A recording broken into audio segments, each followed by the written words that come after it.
baby.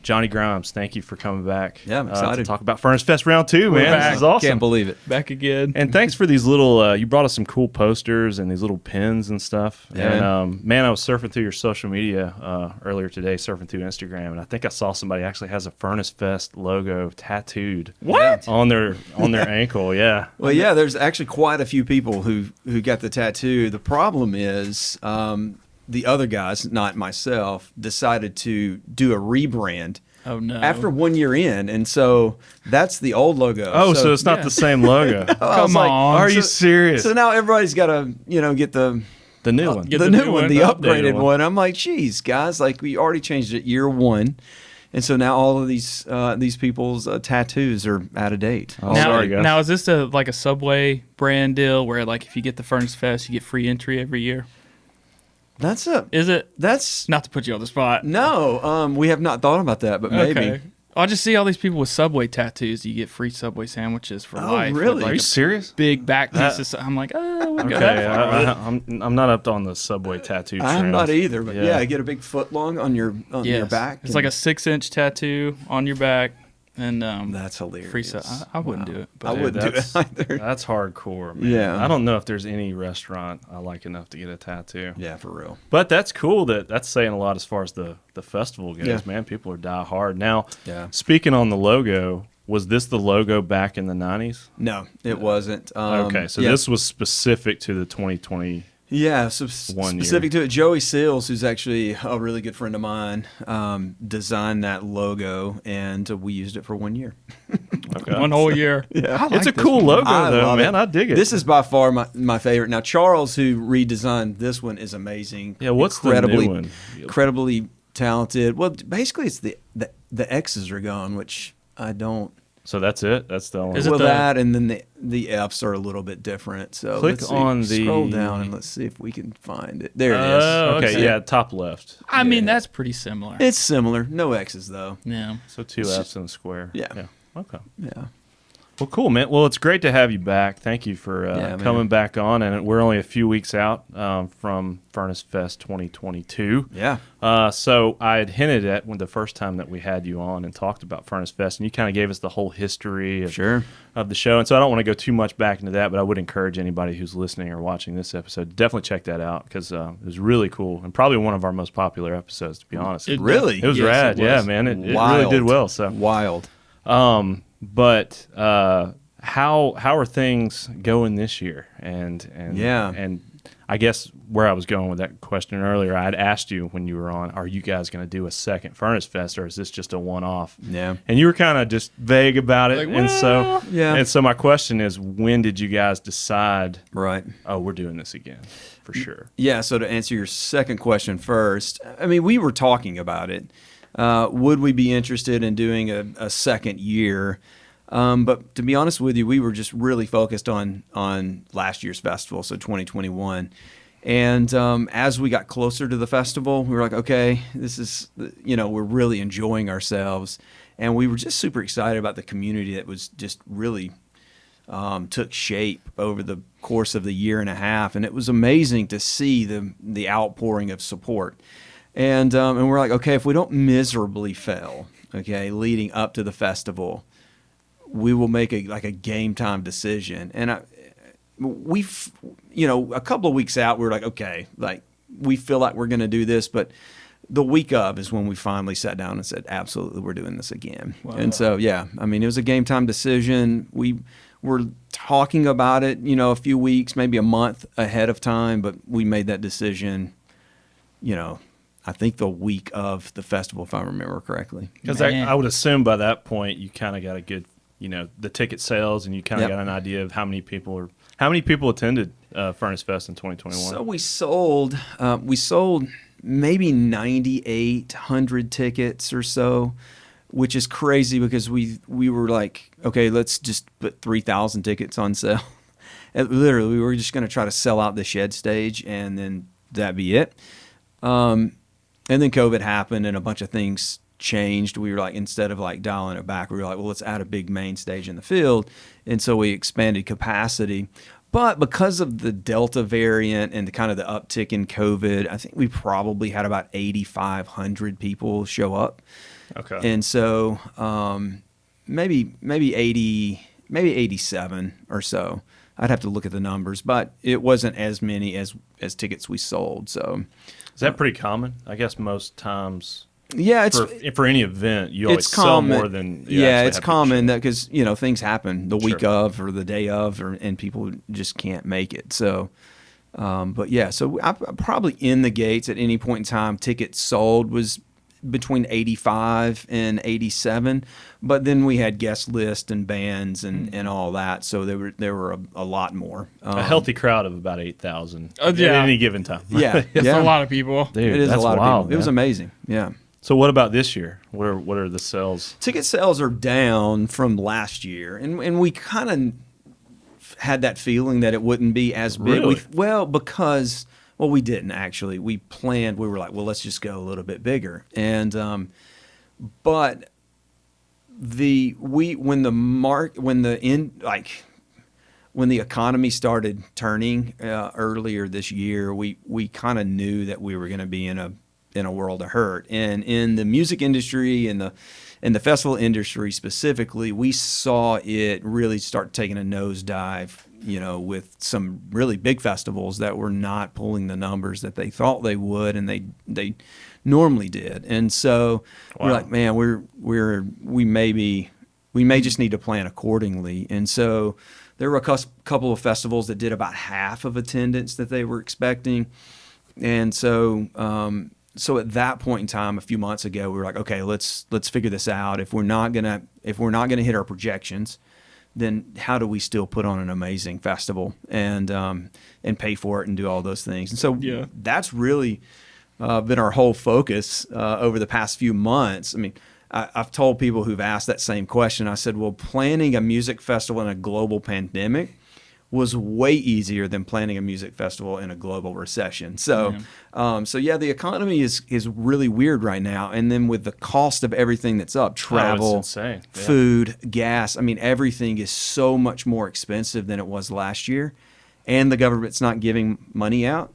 And so people just are like, well, we're strapped. And so we either can't afford, the plane ticket or the gas or those types of things. And so we've talked to so many people who had those same challenges, and thankfully we as a company were like, well, how can we help you? And we're actually, interesting enough, we're discussing, and it'll probably be live before this podcast goes live, about offering some type of financial assistant component to the festival. Whoa! And so I'm hoping that we can work those details out. I'm about 90% sure that we're going to be able to do it.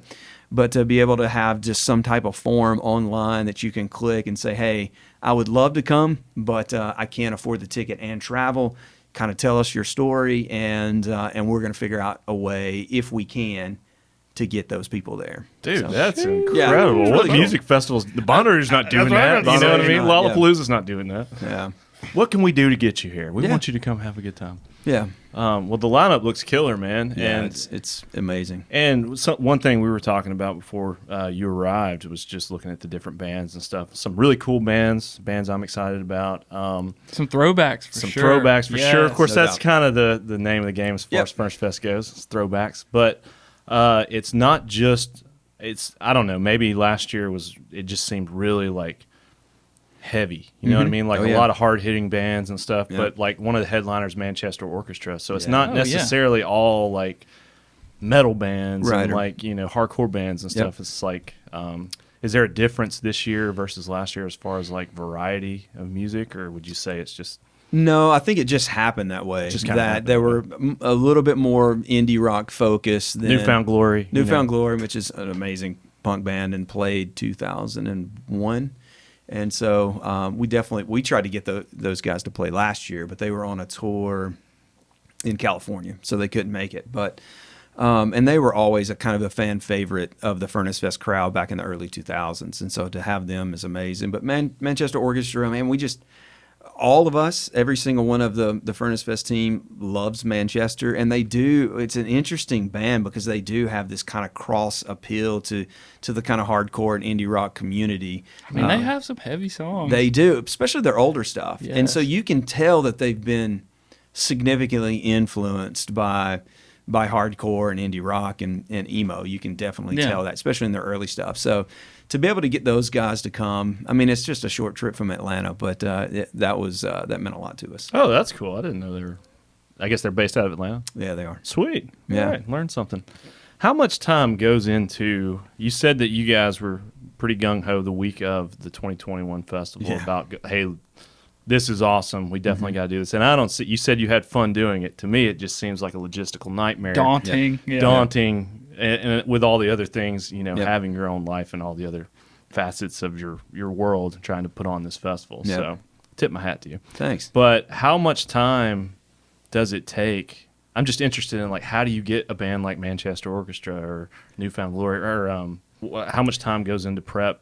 I mean, do you spend the whole year lining up the bands? Yes, absolutely. We started contacting bands, I think 3 days after the festival ended last year. So we started working on this festival the next week. And so you're riding the wave, riding the hype and stuff. Well, we had almost 2 years to plan that event because of COVID and the postponement. Sure. Okay. Actually, a little over 2 years.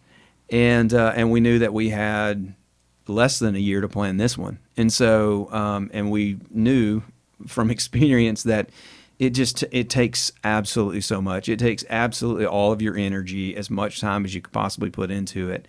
Like, I mean, we really tried to get in front of everything. And I'll be honest with you, we're what, 31 days out from today, the time of this recording, and there are a ton of things that need to be done between now and then. And so we're all a little bit stressed and running around and acting crazy. But yeah, so, I mean, it takes a lot. Logistically, that's where I shine. I love that stuff. And so that's kind of my gifting. I love to make things happen. And we've got a really good team on the ground here in Birmingham who helps from a logistical standpoint. But as far as the bands, I mean, they're relatively accessible, to be honest with you. I mean, they have... I was about to say, if I wanted to put on a festival in my backyard, can I just call up Manchester's management and be like, "Hey guys, what's it going to take to get you?" Absolutely. To this barbecue I'm having. You don't call them up, you just email them. And and they've got, booking agents, touring agents, managers, and so there is this, which is, it's not necessarily a great thing, but there are so many different layers these days. Sure. When Furnace Fest happened in 2000, you were just talking to the band. It was rare that any of those bands had any type of touring management or booking management or anything like that. Yeah. And so you were just talking to them saying, okay, we got just message on Instagram. Yeah, we got $800, to pay you. Right. I think it was MySpace at that point in time. MySpace, yeah. It was MySpace. So 2000, yeah. And then Live Journal. Yeah. And so it's the band themselves are not easily accessible, but their management is. And so just send them an email and say, hey, we're looking at these dates, do they have availability? If so, how much is it going to cost? And then you say, well, that's way too much, and so you just start, negotiating and working out the details of that. So what's it going to take to get a Blink-182 reunion at Furnace Fest? It would never happen at Furnace Fest. First of all, we don't have the space. But second of all, I mean, it would be easy $1 million. Oh, okay. Wow. Easy. Yeah. Dude, that's crazy, man. Minimum. Yeah. That's insane. I mean, Paramore is getting $1 million, for the, We Were Young festival. Are you guys competing with any other big festivals this time of year? Well, no, because, there are plenty of festivals that are happening, but it's just a different animal for us. I mean, Riot Fest has a lot of the similar bands, but it's Riot Fest. I mean, I think they have like 80,000 people. Where is that at? It's in Chicago. Okay. And so, I mean, they've got the Misfits, with Glenn Danzig. I mean, they've got, I think, is it Smashing Pumpkins? I can't remember. But, I mean, their lineup is insane. Wow. And so, there's...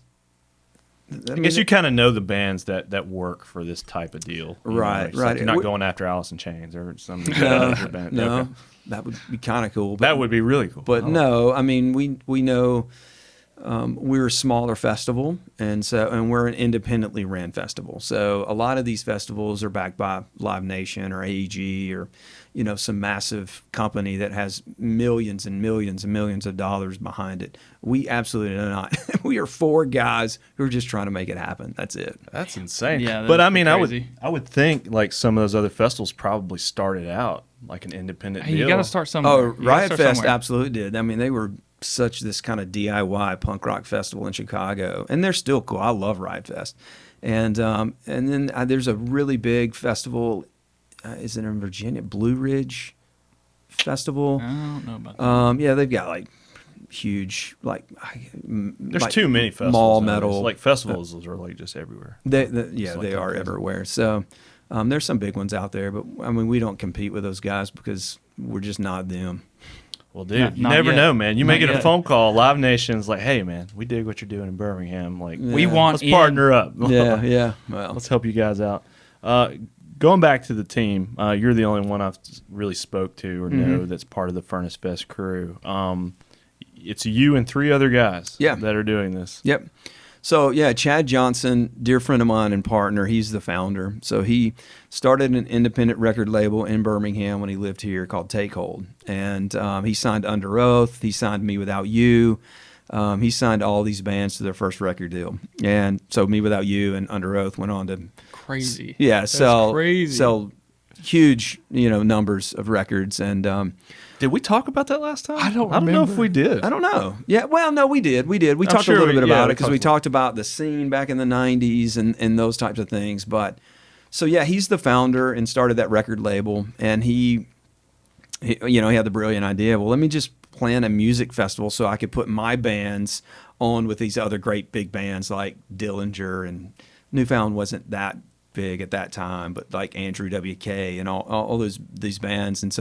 And then my bands will get some recognition. And it just ended up, like we saw last year, it just ended up kind of being this really cool experience. It's a couple thousand people that were there, but it really turned into this cool little community of people who had a blast the entire time. And so yeah, that's our founder is Chad, myself, another guy named Ryan Luther, who is based out of Nashville as well.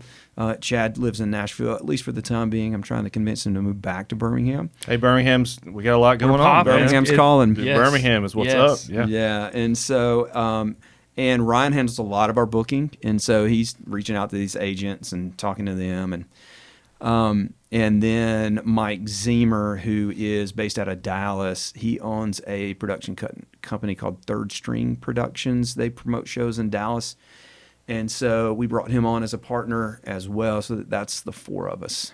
Wow. Yeah. Man. Now, I know there's probably other people that are involved. Whoever's handling like the videos and stuff that I see you guys post to Instagram and your whole social media, really cool, man. Like doing a really good Well, that's shout good out to hear your, because we're just piecing that stuff together as we dude, go. I don't know. I was watching some of the little edits you guys were doing and Yeah. with footage, and I guess, I mean, with the last year's festival, did you hire photographers and videographers that came out, or were people just bringing their cameras? That's what was so sick is because the day of the festival, as soon as that evening, there would be a highlight reel from that day. Yeah. Yeah. And I'm just like, how did they do it? So Did it y'all was- plan that, or is that Yeah, just yeah. organically happen? So we had a guy. His name's Hunter.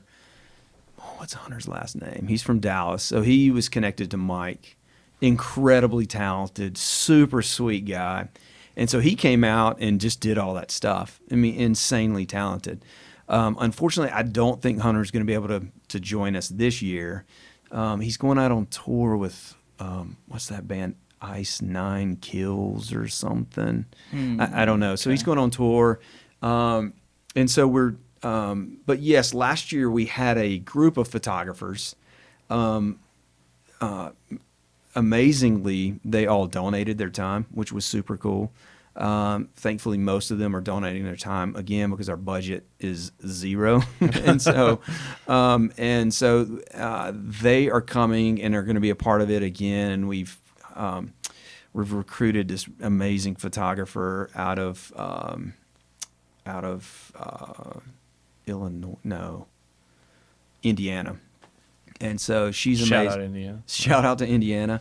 She's coming, and so we were going to have a really great team of photographers, but we're still trying to figure out that video component. We need somebody who can come in and do those fun videos and that end of the day recap and then the festival recap videos, just stuff for social, and that's really it. So, all right, shout out local talent. Come on, step up, help us out. Yes. Our budget is zero, but we'll have fun. You can get into the festival, I would think. And watch the bands. Free merch and beer. There you go. And That's a good We'll incentive. figure it out. Hey, are y'all doing a beer this year? We are. Okay. And this year is going to be insane. It's going to be so much fun. Can you tell us about it? Or is Yeah, that still well, under wraps? No, it's with Trim Tab again. So Okay. we're thankful that we were able to figure that out. But Trim Tab's doing it again.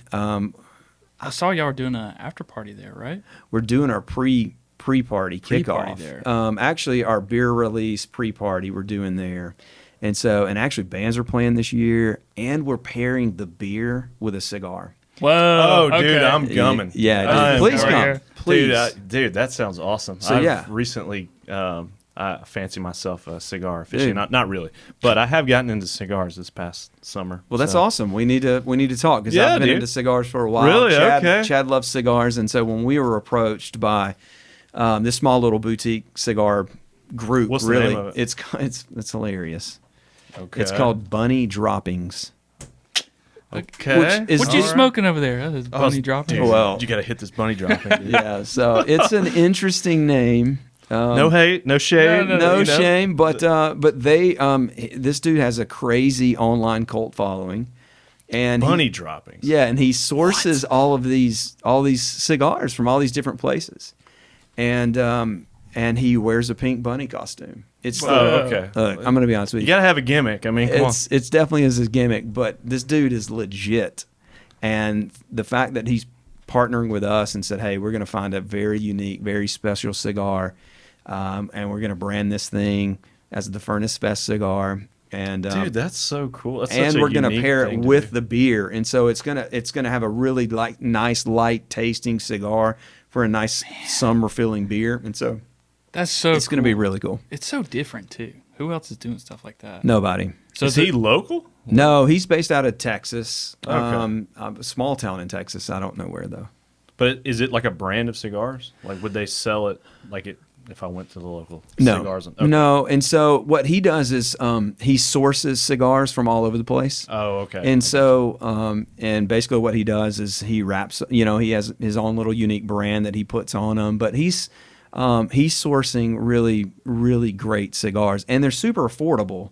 So usually Yeah. when these guys have their own little niche and they're like, okay, I know what I'm talking about, so I'm going to source, a group of like 50 these cigars, and I'm going to sell them because they're branded this way, and we're all going to smoke them together. They usually sell them for a crazy amount of money. He's not. I mean, he's selling these things for $10 to $12. Okay. Some like 20 or 25. Yeah, that's but like affordable. it's super affordable for a really nice cigar. I think ours, don't hold me to this, but I think the cigar will be probably around $10, which is dirt cheap for a quality cigar. for that a is dirt really cheap, yeah. nice cigar. And so just the fact that we're gonna have a cigar and a beer, guys come So to sophisticated, Trim, dude. Come That's to so Trim cool. Tab. We're gonna smoke some cigars and drink beer. So is this open to the public? I guess Absolutely. This pre-party. Yeah, Where are yeah. the bands going to play at Trim Tab? Do they play outside or? No, is so it- Trim Tab is opening this area in the back, not in the brewery section, but kind of behind the tap room. On the other side of the wall in the tap room is this big open space that they're actually going to transform into a music venue. but and- they don't normally do that. No, they That's don't. not This will a be, I typical think, thing. well, they're having one other show before us. I know they have like DJs and stuff play there, but they're usually just in the main in the room, tap 'cause room. You don't need a lot of room for I guess, No, somebody but at the table. literally on the other side is a big open room, and we're going to do this really cool Q&A as well. So for the past year and a half, these guys are amazing, but they're professors. One's a professor in Boston at a school, and I can't remember where the other one is. They've been following us, using us as like a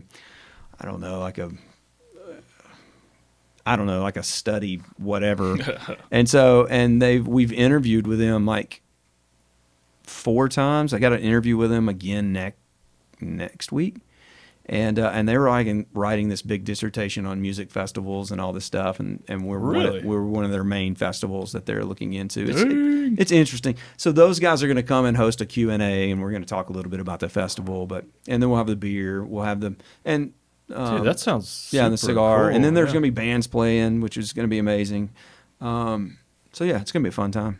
Okay, sweet. At the time of this recording, you said we were like 31 days out. Just for anybody who might not know or have this on the radar, what are the dates for the upcoming Furnace Fest? September 23rd through the 25th. 23rd to the 25th. Mm-hmm. The Trim Tab kickoff is the 22nd, so that'd be the Thursday, the 22nd.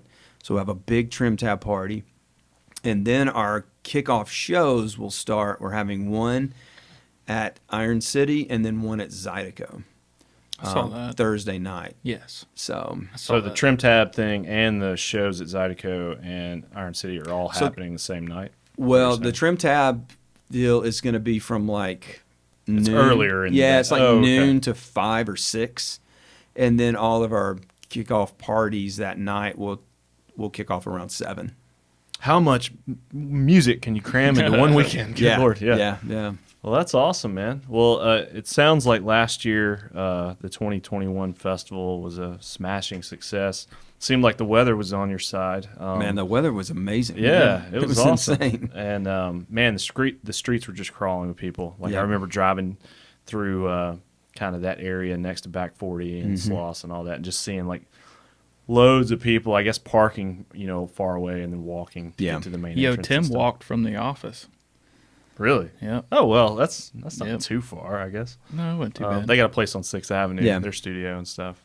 But was there anything that you guys did, the 2021 festival, obviously you're dealing with the pandemic and everything, and that was the first festival since the festival had started, years prior, and there was a hiatus. Mm-hmm. So was there any learning, how do I say this? Any learning curves or anything like that you guys are changing up for this year versus last year? Anything that you guys would do differently? Yeah, I mean, we learned a lot. Again, because Chad planned a music festival in, the early 2000s, and he did it, he just bootstrapped it. And he'll even tell you if he was sitting here that he had no clue what he was doing. So, security, literally the first security detail that he hired was 4 people, and one of them was an elderly lady that showed up. Who passed out from the heat and had to be rushed to the hospital by the other security. I mean, but specific to the 2021 festival, I just didn't know if there was anything like just surfing through social media and trying to come up with some cool topics. I know that one request was like, "Hey man, get some coffee vendors." And that was gotta have some coffee, dude. Totally, we missed the ball on that. And just to be honest with you, it was just something that got overlooked. Yeah, that's not what I would think about at a festival. I wouldn't think that. I would miss that. Well, people were coming in at 10:30 or 11 o'clock. Sure, yeah, if you're there all day, and so they were wanting coffee. And then maybe when you get really tired, you'd want an espresso or just some coffee to hit to wake you up. But I think we have 3 coffee vendors now. One of them being Seeds, and so you get the local coffee represented, and I don't know the other 2, to be honest with you. But there will be coffee for anybody that was worried about that. Yeah. Get your caffeine fix and go rage out in the pit. So. Yeah, I mean, we learned a lot of stuff. And so, again, just being a couple of guys who were planning this thing, I mean, everything from efficiency to, managing our funds well to negotiating with bands. But we had some issues day one with our concessionaire and the bar. The lines were really long and the beer was really warm. Ooh. But we made some changes there and had it fixed pretty quickly. The food lines were really long, so we made some corrections there. Brought in I think 3 or 4 trucks extra, and so that helped as well. So we've a lot of logistical just things, little things you probably wouldn't learned. Think about. Like we have enough food vendors, and then maybe you find out we don't have enough food vendors. Yeah. Everybody's really hungry. Yep. Well, that's cool, man. Hopefully the weather will be on you guys' side. Knock on wood. Yeah, I hope so as well. I mean, it's a good month, and it's not too hot. It's not too cold, but yeah, of course, the biggest fear of all music festivals is rain. So we're hoping and praying. Hoping and praying, because it is an outdoor festival, so an there's not a outdoor whole festival. lot you can do if it does rain. It's an outdoor festival in Alabama. In Alabama, Yeah. so Weather changes all the time. But it's not in June or July, so Thank God. where it's like massive, crazy, intense thunderstorms. that it's like rains every day Yeah. in summer in Alabama. Right. So yeah, no, I think you guys picked an excellent time. We talked about this on the last podcast, but we went to Sloss Fest, which was also held at the same venue, the historic Sloss Furnaces in downtown Birmingham, for anybody that's not familiar. But it was held in the middle of summer, and it was deathly, brutally, murderous hot. Yeah, like it was just insane. so insane. So, doing it kind of in the later in September and stuff, a little bit cooler. Yeah, the heat was intense, and then I think the last year they just had these crazy thunderstorms, and I think that was kind of the demise. Yeah, of it was kind of referring to Sloss Fest. Yeah, Sloss the Fest. last year that it rained really bad. I mean, I think that was just the nail in the coffin. Yeah, I think Man, so. That sucks. Yeah. So weather's going to be great. Yeah, I'm sure of it. Yeah, absolutely. But going back to your to the photography, we were kind of talking about the team that did the photography and stuff. And kudos, man. Being someone who kind of dabbles in editing video and stuff, man, I thought the videos and the way they're cut together, and it's really eye-catching, and the photography is phenomenal. That's cool to hear. And speaking to the photography, you guys are doing, I think I saw like a coffee table book or something. Yeah. So tell me about that. What is that? Man, we are so excited about this project, but it's called Dead to Alive. And so, and the theme is like, we resurrected this once dead festival. And so, this is, it's amazing. We've taken photos from, the early festivals from the 2000 to 2003, and then a lot of the photos from last year, 2021.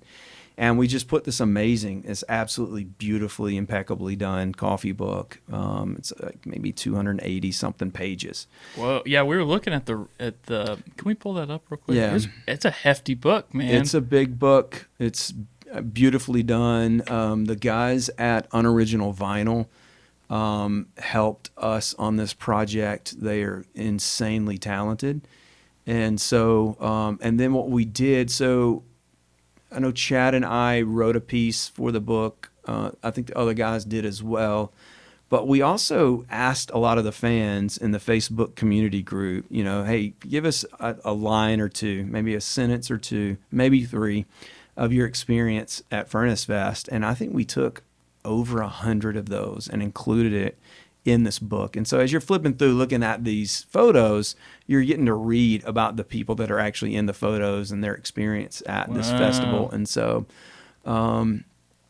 that's awesome, man. Yeah, I think Stretch Armstrong did. I think they wrote a little bit in there. So we had quite a few bands who wrote pieces for the book as well. Oh, that's rad. I know Stretch is like one of your one of my all-time favorite bands. Yeah, so absolutely, we're going to try to include those guys in everything. For sure, man. So and shout out, I ran into you. How many weeks ago was that? The last Me Without You show. That was at Saturn, man. It was such a amazing. Katie show. is a huge Me Without You fan. Yeah, I am as well. And man, I was glad to be a part of that show, and ran into a lot of people I hadn't seen in a long time, and so that was really fun. And I think that's when I pitched you. I said, "Hey, man, you guys want to do another podcast coming up? Talking about I remember Furnace us Fest? talking about you that. You let me know. So glad you're here. Yeah. But yeah, did Me Without You play any of the old the 2000? Okay. Oh yeah. They played. Well, being on the label and stuff, I guess. Right. So, oh man, what was their first band's name? So they were in a band before Me Without You. Do you know that? I should know that. I can't remember. Katie, the super fan, doesn't you know without me. Us without them. They were amazing, and that band played. And so, and then Me Without You played. And then I remember... Leave it in the comments. Somebody knows. Yeah, somebody knows. Well, that's cool, man. I do want to get a copy of this book. I'm a So I'm we a only collector. we only printed 1,500. Where can you find it if somebody It's wanted online it? right now, It's just or online. you can buy it at the festival. Okay. What was really cool, though, is, again, Unoriginal Vinyl. Jason is incredibly talented, but he actually gets all these old records, and he does these crazy special pressings, and he'll actually hand make the covers and the sleeves and everything. I mean, from paint and, his stuff, he'll put it online and it goes, in an instant, it's gone. And so we paired a couple of records. We did like 10 pressings of this one record or 10 pressings of this record. And it was very unique to this book. Literally sold out in less than 60 seconds. Are you serious? Yeah. So you could buy the vinyl bundle. It'd be the book, the vinyl, a poster or whatever.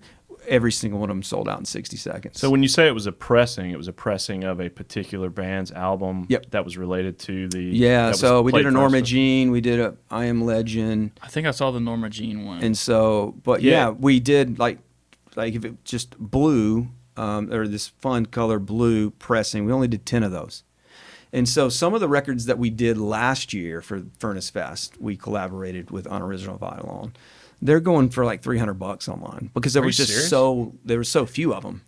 Wow. And so it was just super cool. I mean, I would never pay $300 for a record. Collector's item. Now, was this like a collaboration record? So it had multiple bands? No. Or is it just one? No, so it'd be like Bless the Martyr the Child by Norma Jean. Okay. Or it would be, whatever. You just pressed that. We pressed it. Yeah. We chose the color. We did a special cover on it, all kinds of different things. And so the unoriginal collaboration that we did, the Unoriginal Vinyl, those things are going for crazy money online. Well, yeah, especially if you only did like say 10 pressings or some small number. Yeah, but for any super fan of like one of those bands, it's like, well, I gotta have that the festival version of this album. You know, but it was really cool. We did the same thing with this book, and all the vinyl ones went pretty quick. There was a picture of that, Katie. If you back up one, I think there was like a photo. If you scroll down. For anybody listening, we do have a YouTube channel. Check us out. Yep. But right there on the left, that's like a it's like a package deal. Yeah, so poster, shirt, pressing. Yeah. The book. So I Am Legend, Norma Jean, and then that's the Chariot. Dude, the Chariot, no shot. Really? Dude, that's awesome, man. Yeah. Whoa. I think we talked about that. Dude, we got to start collecting now. Because people getting Furnace Fest tattoos, you're gonna have Furnace Fest cigars, the beer. Well, I want to make sure you guys are stuck on the label before I go get the make sure your logo is gonna stick around before you get the tattoo. Get the tattoo on my forehead. Yeah. Start collecting, man. These are gonna be worth a lot of money. Mm-hmm. Dude, this is awesome. Hook me up with a book, man. Come on. We got 1,500. That's it. So. So once they're gone, they're gone. They're gone. They'll never be printed again. But we're gonna definitely do it again next year. Okay. We'll do the book again. So that's why we brought the same photography team on. And so 3 of those individuals will be just focused on content for the coffee book. Wow. And so we want to do one for every year. So one thing that really went, not viral, but one thing that the community absolutely loved was the baseball cards that we did. So we did baseball cards? We did baseball cards. Did you tell me about that? Some. I should have brought some. Did we talk about that? No, I missed that one. So I don't remember. I would have been all over that. I feel like maybe we would have talked about it. He's a huge baseball fan. Yeah, so we did baseball cards. I think we did 20 different baseball cards. Everything from Me Without You to Converge to, all these. And we were using photos from the original Furnace Fest. And so all the bands that played, cool-looking, vintage-looking cards, and we did a set. So we would create sets of them. And I think the sets were like 10. And we did all these different sets. And we started posting them online, and everybody starts going crazy. Well, we weren't selling them. I mean, I think everybody who got VIP got a set. But what Chad and I started doing, I just had a backpack full of them, and I was just pulling them out random sets, and I was just passing them out to people. They were like, "Oh my gosh!" And what would happen is they'd go through and go, "Okay, I don't have Dillinger, I don't have Converge, I don't have." I got a holographic Dillinger. It's like Pokemon. And so they're going around trading. Yes. And then after the festival, people are like making spreadsheets of all the different ones, and they're going, "Okay, I've got all these. Who's got these? Let's trade them." And so it was really cool. And then people were contacting me, and they were like, "Hey, do you have this?" And I was like, "Yeah, I do." And they were like, "Well, can you send it to me?" I was like, "Sure, send me your address." And I would be mailing these things out. I do. But what? And so it was funny too, because all these people from that left their phones and everything. So the Lost and Found was insane. It's all still at my house. Like I've got phones, car keys. People just left their shit. Wallets. Oh, dude. I've got one of those. Well, if you want to start a new identity, I mean, yeah. like, what's the thing that when you prick your finger and you test your blood sugar? What's those little devices called? I know what it is. I don't know. I have one of those at the house. Somebody lost that at Furnace Fest. I was like, hopefully this person doesn't. Dude, that's crazy.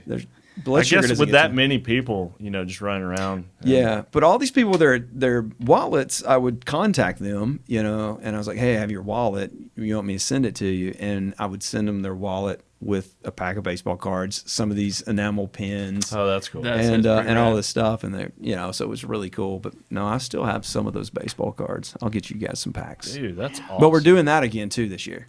Do y'all have any photos of these baseball cards? None that I didn't see any. None that I can find quickly. Well, dude, that'd be cool for sure. Yeah, we'll hang them up. Yeah, your branding is on point. Thanks, dude, man. I know, man. You guys have so many cool ideas. Like you're doing the beer with the cigar pairing. Obviously, you've got the different events going on, but then the baseball cards and the coffee table book and the vinyl pressing and stuff. You guys are gonna do a comic book next? I mean, what? No, that'd be very cool. Documentary on the way. Well, we're actually already started working on that. Well, there we go. We knew that we were going to do a documentary a year before the festival, and so we started filming a year ago.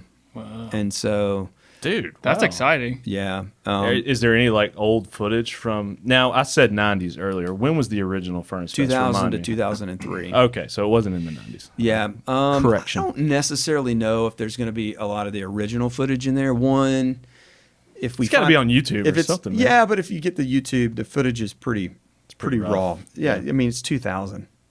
Like, That's what makes people it had cool. cameras in 2000. Yeah, they're Blackberries. Did those have now there cameras was built in and stuff? there was a person who set up and flip did a little DVD, and I think there may be some copyright issues there.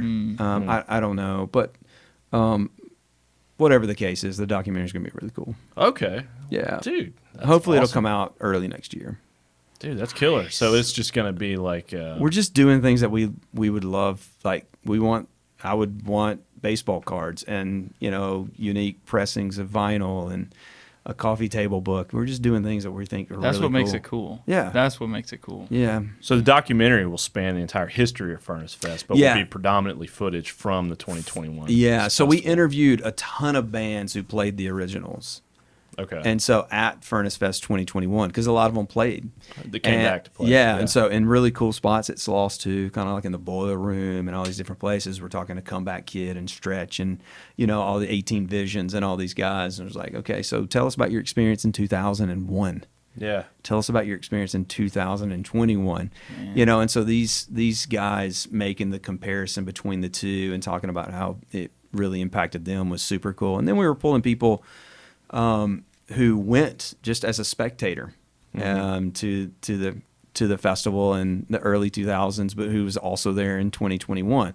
Like myself, I went to all the original ones and in 2021, and there's actually quite a few people that were there. So we were pulling these folks and doing fun interviews with them, and so it should be really cool. How do you do all this, man? Yeah, Gosh, that's what I a think, team of 4. How do you stay on top of like just the marketing that you guys are doing? Is brilliant. It's really cool and it's fun and exciting, but I just don't see where you find the time. Well, I'm glad you say that seriously because we're just piecing it together. Like, there's no massive marketing team behind anything that we do. It's literally 4 guys. Now, I have an amazing team who works directly with me on the ground here. So Okay. Denise Kosh is one of, I guess she's amazing. She's been doing events in Birmingham for 20 years, and she was a part of like city stages, and any big event that's here, she's got her hand in it. She's amazing, the sweetest person on the planet, and we've gotten to come like really close. And so, but she's amazing from a logistics standpoint, talking to the city and everything. So we got a really good team here. But as far as the marketing's concerned and all that, it's literally we're just kind of piecing that stuff together. Well, dude, I had the idea earlier. Maybe y'all have already thought about this, but like, are any of the bands that are in the coffee table book that you guys are printing playing again this year, or were those all specifically? We only had a few bands that are playing again, 2021 and 2022. Okay, well, where I was getting is if you bought the book at the festival, you'd have it with you, especially if you had like the VIP and met some of the bands, get some autographs and stuff. Yeah. It'd be like a perfect. There's no doubt. And that leads me to another point. It seemed like I saw another guy with another type of book from the 2021 year that he was carrying around. It was almost like a yearbook It type was a yearbook. deal and getting autographs and stuff. Yeah, so actually the Furnace Fest community group on Facebook put that together. So that was outside of That was outside of us. Okay. That was literally the community. There's, I think, over 6,000 people that are part of this community on Facebook. Man, Facebook community. And it's amazing. Like, yeah. I absolutely love it. I've gotten to know so many of them so well. And that's been one of the biggest takeaways for me. It's like one of the things that I'll talk about for the rest of my life is the people that I met and the relationships that were formed. Sure.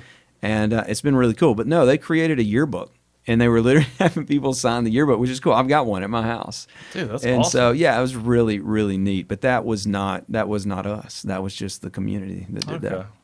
Well, if you do buy one of the new books that you guys are making, I guess you could get some people to sign it. Get Johnny to sign it. Yeah, cool. well, I don't know why you would want me to sign it. But, yes, you can do all kinds of things with it. Well, dude, speaking to some of the bands, there are a ton of bands. And, 99. We don't have to go through every single one it's of them. way too many. Way too many. But one band that I hold near and dear to me. Yes. You have Maylene and the Sons of Disaster returning. Yep. And anybody who's a fan of that band or a fan of OG Under Oath, and, everybody knows about Dallas's accident that he had on the four-wheeler. And he's done podcasts where he kind of goes into depth about what happened. But correct me if I'm wrong, this will be the first time that they've played again since that happened. Yeah. A very long time. Yeah, I think they're doing one warm-up show, I think maybe in Ocala or Tampa or somewhere before Furnace Fest. But yeah, this will be their first deal back. Now it's a different lineup, Josh Williams and Lee Turner, who are in Reclaiming Empire. Okay. Who's a Birmingham-based band. Those guys were in the original Maylene and the Sons of Disaster. Yeah, I know the lineup changed through the three studio albums they did or whatever. But and then like Josh Cornut, who is also a Birmingham native. So all the new guys are different guys. I don't know any of those guys, but it's going to be amazing no matter what. Yeah. So did they just decide to get together specifically for this festival, or is this something they've been? Because I was under the impression that Dallas was kind of like doing all he could to get better and stuff, and maybe the music thing was kind of behind him. So in full transparency, I have I have no idea how he's doing from a health standpoint. It's been y'all aren't like buddies. You don't just hang out. Well, I'm just kidding. Yeah, I love Dallas. Dallas and I were best friends for years, but we just, life took us in different directions. But so I don't know how he's doing from a health standpoint, but the fact that they said yes is pretty special. Yeah, so many incredible. people are so stoked about it. And so, yeah, my hope is that it's great. Yeah. Yeah.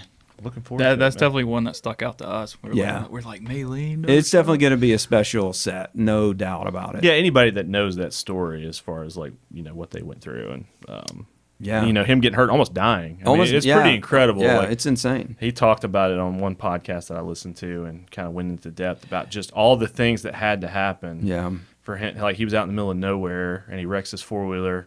And he just so happens somebody was driving by at just the right time. And they just were able to get him. And I'm paraphrasing, but he could have easily just died. Yeah, you know what I mean? Yeah, he did a tremendous amount of damage to himself. So the fact that he's able to get back on stage that's incredible. It's incredible. And so it'll be probably one of the most anticipated sets of the weekend. I would think so, especially being here, Birmingham, hometown.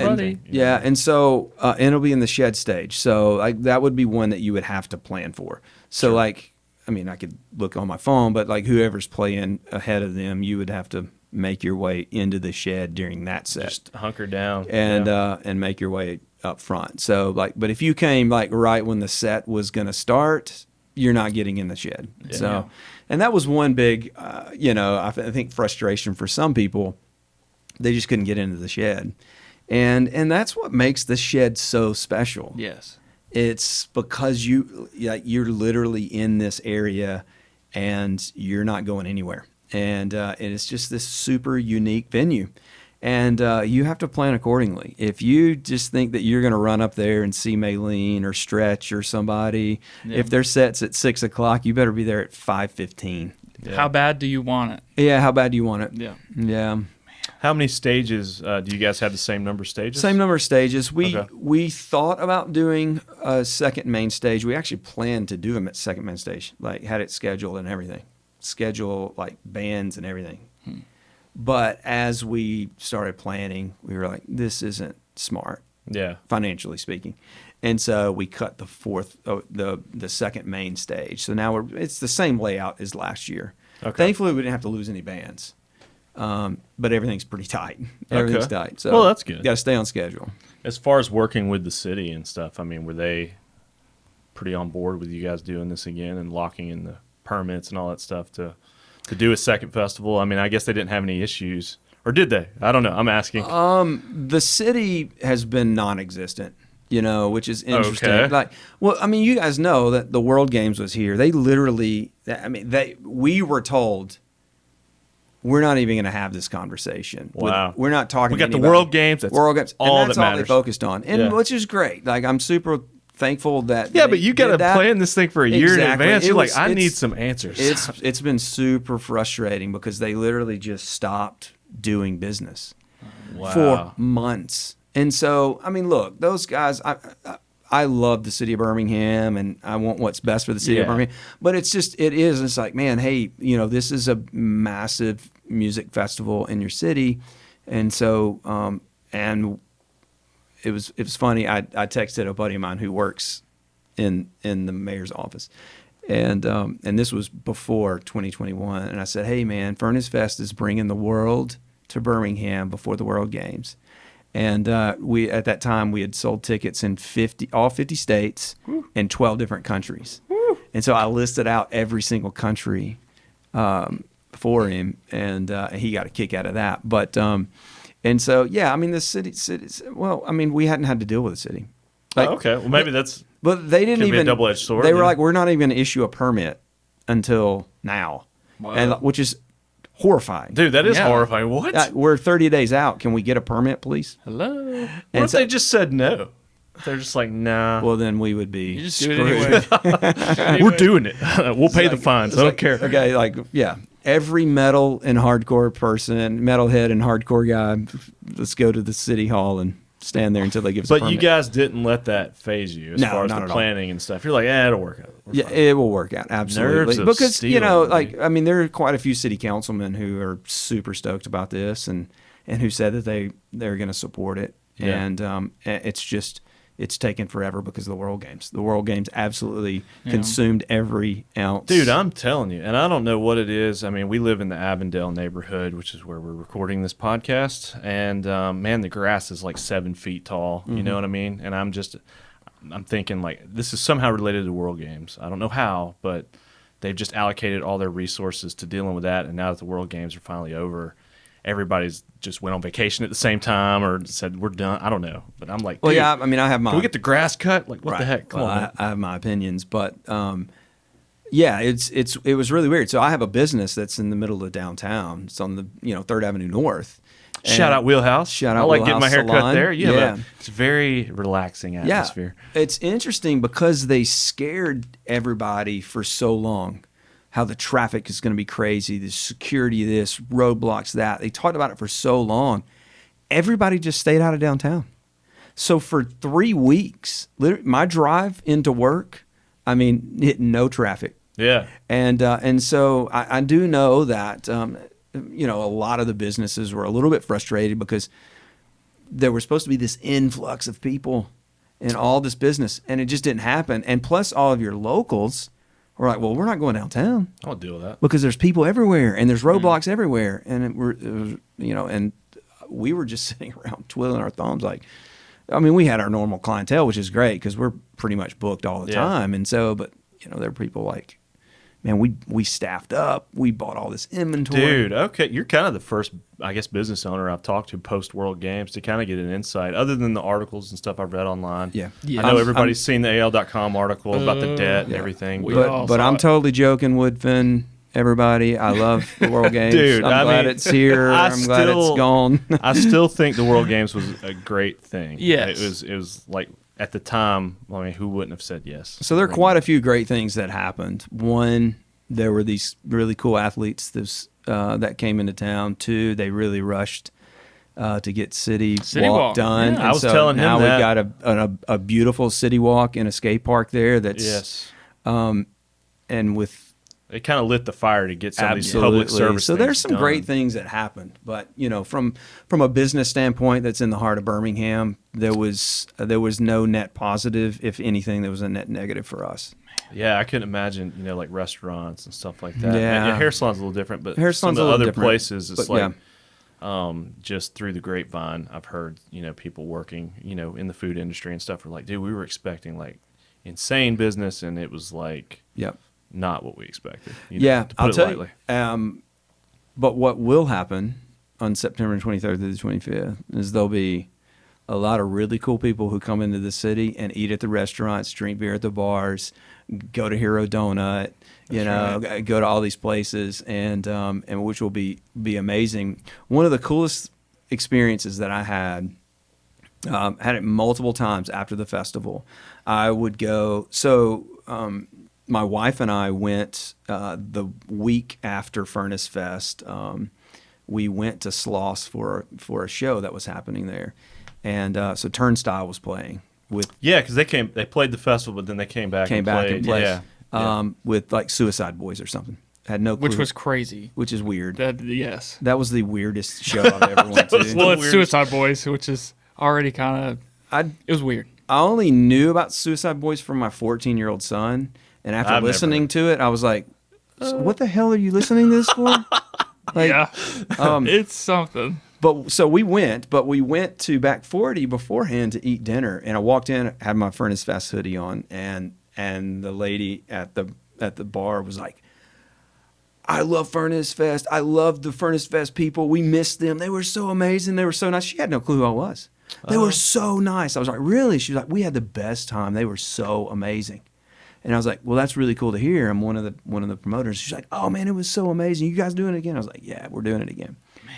And then I went to multiple places, and every single one of them said the same thing. So like Hero Donuts, I went in, and Will was like, "Dude, it was the best weekend we've ever had," which is crazy for Hero. Wow, that's awesome. And he was like, "And those were the most amazing people that came in here." I was like, "I know. Everybody has these preconceived ideas of all these tattooed, crazy metalheads and hardcore kids and punk rockers. They're genuinely sweet. A lot of them are part of the service industry, so they go. They're respectful. They tip really well. It was really cool. It was amazing, and so it's really cool to hear that. And that's going to happen again this year. So it's Dude, that's awesome. It's awesome. Yeah, really cool. Well, dude, that is sick. Well, dude, I'm excited. I know a lot of people are excited to come to check out this festival. Is this going to become a kind of an annual thing, or are you guys just kind of riding the wave? We're going to pose that question again? Yes, I want to know. Ask it again. Well, we went ahead and committed to do it for 4 years because the original was done for 4 years. Okay. And so, barring a catastrophe this year, we're still going to plan on doing it for the following 2 years. Okay. And so, but like any business, it's just like, okay, let's see if this see what happens. And man, you guys have had a lot to deal with, global pandemic, and then now global we're recession. Headed into a recession, and inflation's through the roof. And it's insane. Gas prices and everything that you mentioned before. I don't know. So I mean, we're going to do it again, and we're excited about it. Next year will look a lot different. We do know that. I mean, there's no details to share, but we realize that 3 days and 99 bands is a lot for anybody, but especially us, and to plan that. But for so you're thinking maybe you guys would scale it down? We'll scale it down a little bit. Like definitely 98 bands. If it was me, I'm trying to convince the guys, is like we need to cut 30 bands easy. 90 freaking bands. That's insane over 3 days. So you have 30 bands average per day. Yeah. Music happening. What time did the festival start? Festival started at... You said people were getting there at like 10. 10. Doors opened at 10. I think the festival started at 11 and went to 11. So it's all freaking day. It's all freaking day. But this year, it's doors open at 11. Music starts at 12. We're over at 11 because of the curfew. Sure. But and we're cramming those many bands into that So just like any other festival, you staggered the bands. So there's always music playing. And so you really have to plan accordingly to see the bands that you really want to see, and maybe even make some tough decisions. Yeah. Like, man, I want to see this band, but I want to see this band. You just got to kind of choose. Last year was very difficult for all of us. Sure. I mean, I was so pissed at when the schedule was released.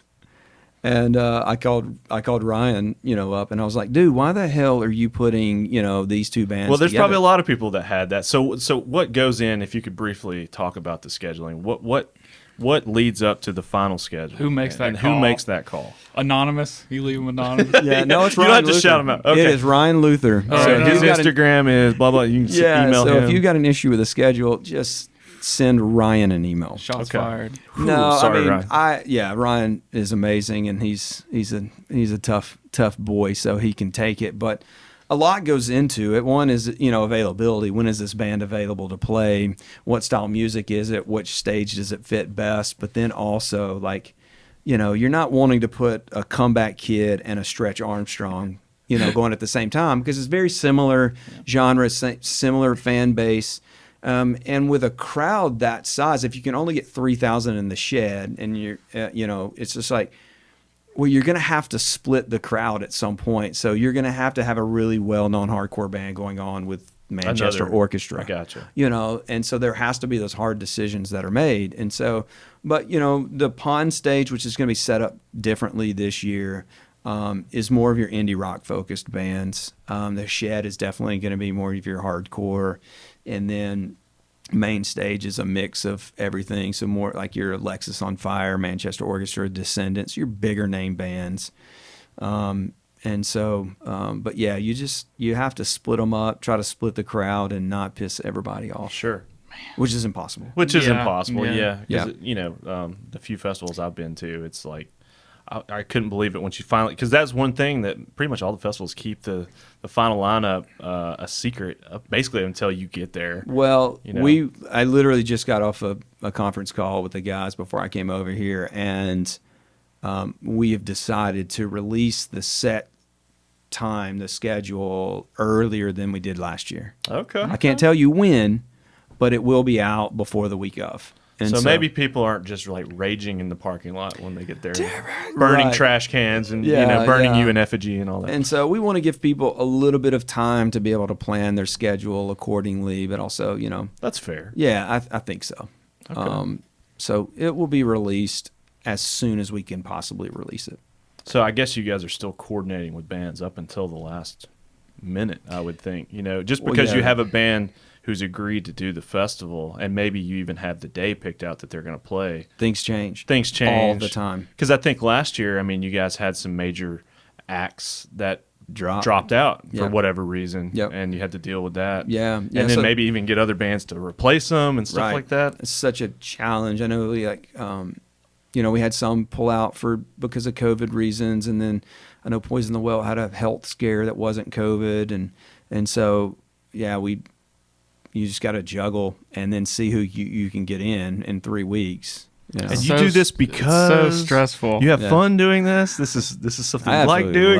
I absolutely love it. I had a blast. This year's been really stressful for all of us, but last year was absolutely a blast. And I think because all of us were just like, it was just pure adrenaline.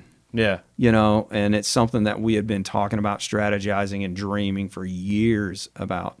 And so leading up to it, we're just like, here it comes. This year, it's like, oh my God, this is so difficult. Here it comes. Here it comes. Yeah.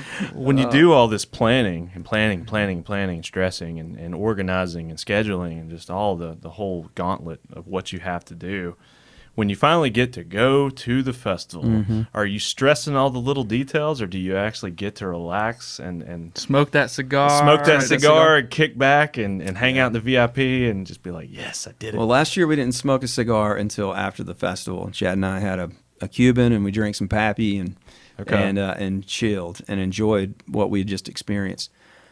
But during the festival, festival, they didn't put the banner up like they were supposed to. Yeah. Or, this band started. So that 10 was minutes leading late, up. or So whatever. that leading up to the festival, all the way up until Friday at 11 o'clock. Yeah, that's the way we were. But I intentionally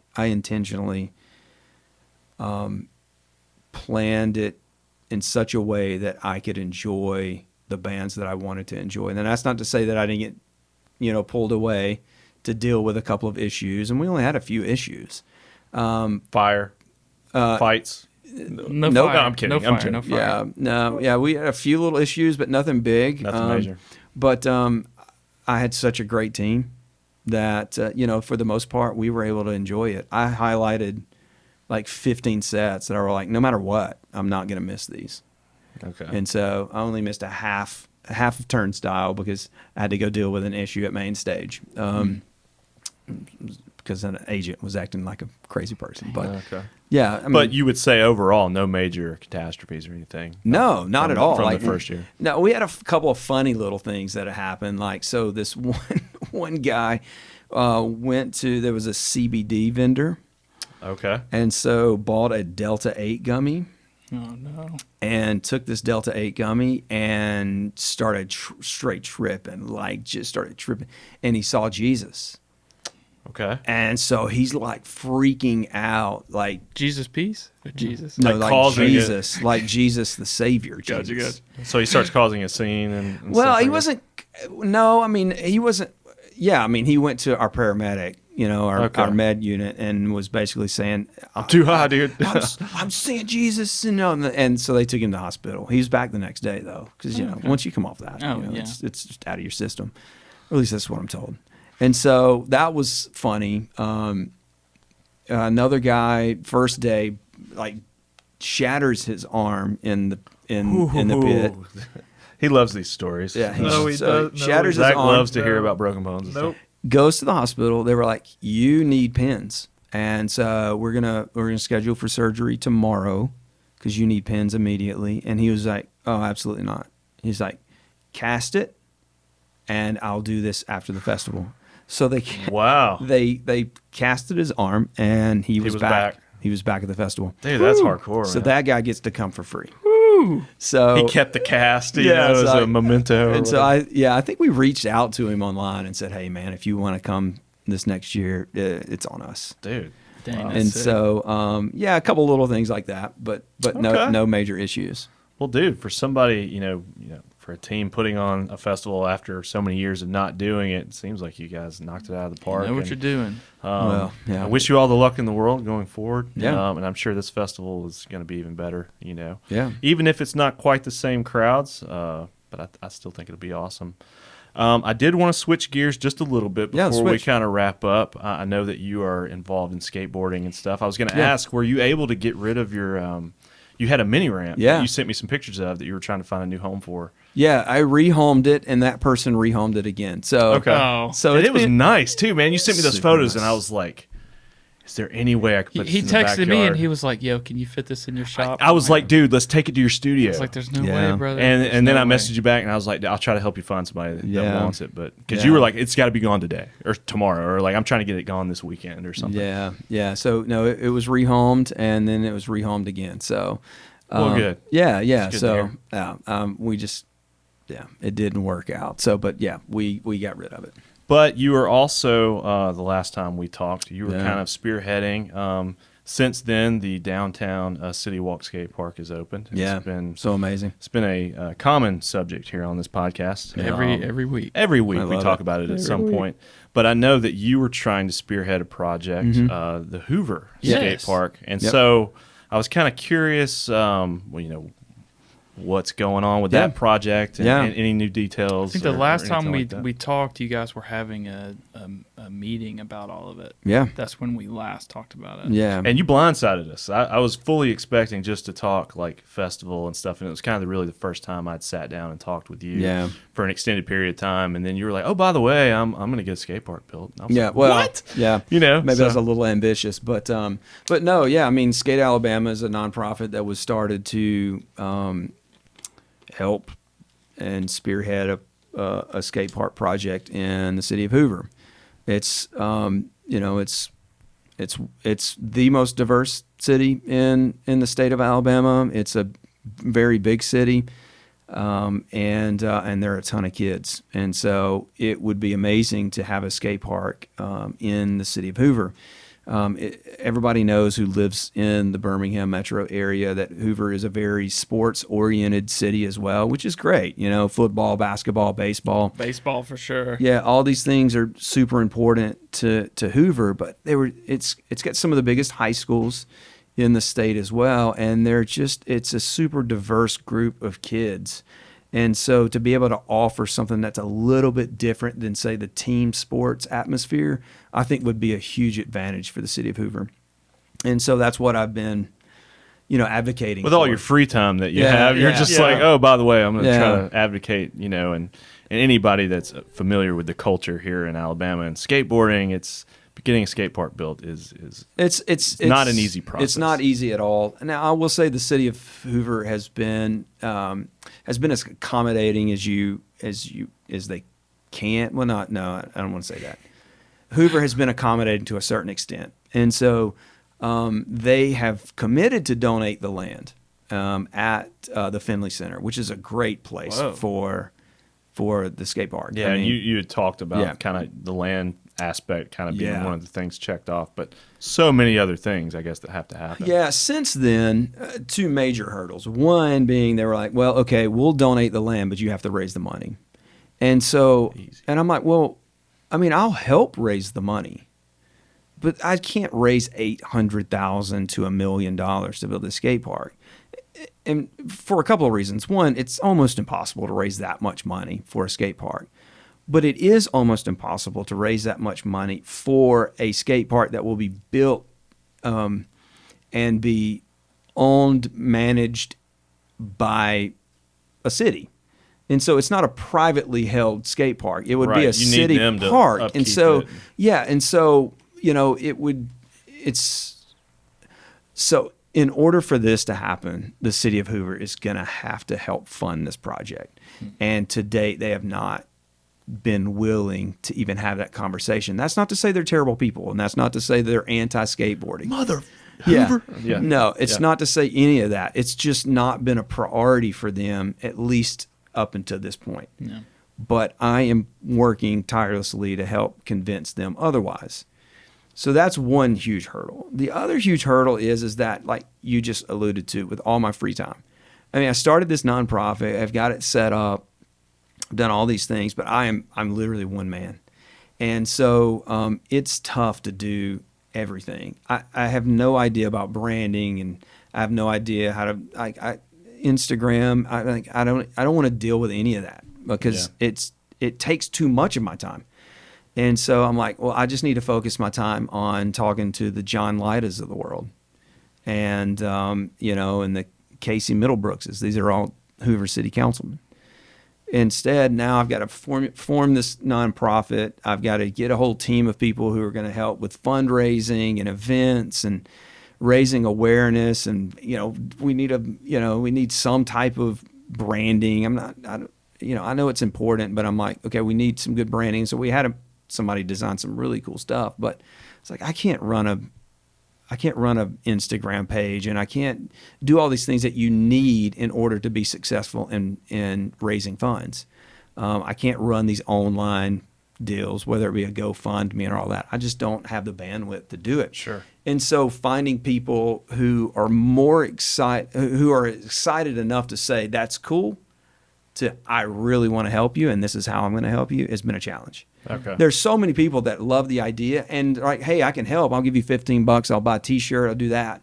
And that's great. And that goes a long way. But man, I really need some people who say, you know what? I'll handle this. I'll handle that. I'll get a team of people who can handle these grassroots efforts. We'll do skating events. We'll do bake sales. I mean, anything and everything will be super helpful. All right. I understand the importance of videography and photography, and we're going to do these fun events, and we're going to take some really cool pictures and really cool videos, and we're potentially do a GoFundMe. We'll handle that side of things. If that side was handled, I could handle the political side, and so that's the two big hurdles: helping, like getting Hoover convinced that this is important and this is a great opportunity for them to invest in, is a huge challenge, but equally as difficult it's going to be to build a team that can really help. Yeah. And so those have been my two biggest challenges. I've not been so discouraged that I've given up. I won't, but it's a lot more difficult than I thought it would be. Yeah. Well, if anybody is interested in becoming involved, absolutely, what's the best way to get in touch? Heed the call, Alabama. Yeah, I'm saying, man. Please. We got a lot of skaters that listen to this podcast and stuff, so I definitely wanted to put a little plug out there. Yeah. Because I saw your video where you posted where you're kind of, hey, man, kind of what you just said. Yeah. And kind of reaching out. At the end of the day, we just need advocates, people who are advocating on behalf of this skate park, helping raise funds, but not raise millions. Like, I'm not asking you to help raise $100,000, but just raise awareness. Be an ambassador, so to speak, who's constantly speaking about these, talking to people, talking to businesses. And then if you live in the city of Hoover, the most effective thing that we can do as Hoover residents, because that's where I live, is to pressure the city council to build this skate park. And if they know that this is important for the residents of Hoover, they will absolutely build it. The sad reality is that, politicians are passionate about things that will get them votes. Yeah. And so if they know you're passionate about this, and that at the end of the day, if you don't support the things that if they don't support the things that you do, then there's always another option. Mm-hmm. And so I think getting enough support, and there's so many people in Hoover that are so stoked about it, but like we need 1,000 people. Yeah. Calling and emailing every single city councilman and said, thank you for your support for Skate Alabama and building the skate park at the Finley Center. Thank you for also allocating a portion of money out of your budget to build this thing as well. So thank you. But if you don't, then there'll be another option. We'll vote somebody in. Yeah. Who will see the importance of offering a little bit more diversity for our kids. And for the community. And so I think we would gain so much traction if the city council knew that this is a hot topic, and that if they don't get behind it, then I think the next election term is in 2 years, that they won't be a city councilman anymore. So well, I definitely think the popularity is growing, and having the beautiful skate park that we do have downtown. It's amazing. I'm hoping that it'll have kind of the trickle down effect, and that more now that we actually have something physical to show, like, hey, this is what it can look like, this is what it can be. Here's a working model of it, and it's run by the city. I think there's an outside Skate Park Alliance organization Mark, that actually Mark, who owns that company, I've gotten to know really well. We talk on a regular basis, but my understanding is they're kind of the middleman that manages. They manage the it, park and now stuff. it's managed by this group, ran and facilitated by the BJCC. Okay, which is a little bit different than the city, and so.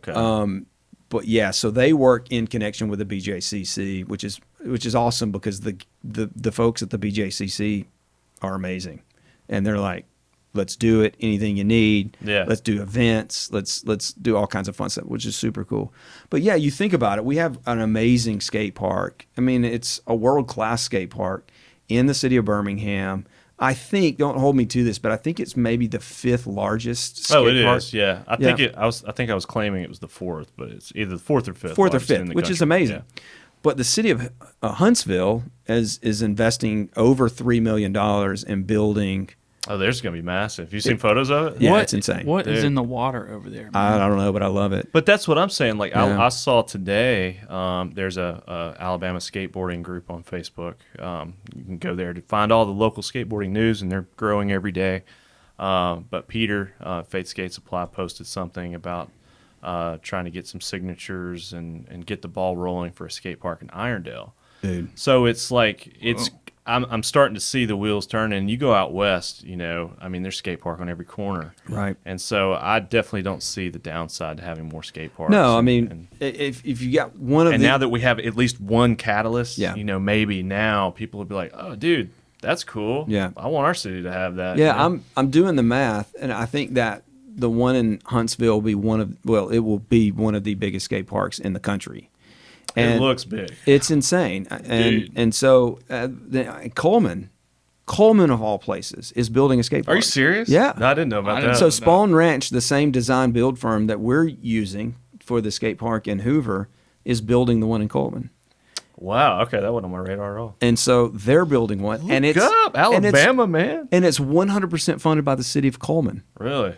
Wow. And then you've got now this movement for Irondale. Come on, Hoover. And what are you it's doing? like, yeah, come on. Like, hey, if Coleman can do it, we can. Anybody can do it. If Coleman can do it, anybody can do it. So, yeah.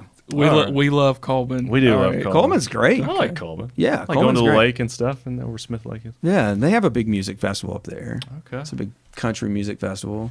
70,000 people. Well, I would be remiss Can you if we imagine? didn't talk skateboarding a little bit. So I had to put that plug in there and all the cool things you guys are doing with the skate park. But yeah, man, Furnace Fest. Anybody check it out? Go to furnacefest.com. What's the best way? Furnacefest.us. Okay, I did that wrong. I googled furnacefest.com and it's so like, furnacefest.com was taken, and Dude, I think the guy how much wanted they want for that? $10,000. Are you serious? We said we'll just go with furnacefest.us. .us, yeah. And .org. Yeah, and so furnacefest.us. You can get your tickets now. But for those who listen to this podcast, Whoa. and so for those who listen to this podcast, what we're going to do, once it goes live, we're going to open up for 48 hours the ability for anybody who listens to the podcast to get 20% off their ticket purchase. Oh, snap. Yeah, so Listen to Heavy Ultra and get 20% off. So what do you want the code to be? You want it to be Heavy Ultra? Yeah, just do Heavy Ultra. All right. Yeah. So for 48 hours after this goes live, anybody who listens to the podcast and puts Heavy Ultra in will get 20% off their ticket price. Dude. That is the coolest thing that's ever come from this dude. podcast. That's awesome, Yeah, man. absolutely, man. Well, Johnny, you are the man. Yes. It has been awesome getting to know you and seeing you out and about and stuff. And thanks for coming back to talk all Absolutely, things man. Furnace Fest. Yeah. And look forward to the next time. We'll do it next year. Yeah, it'll be man. great. It will Cool. be great.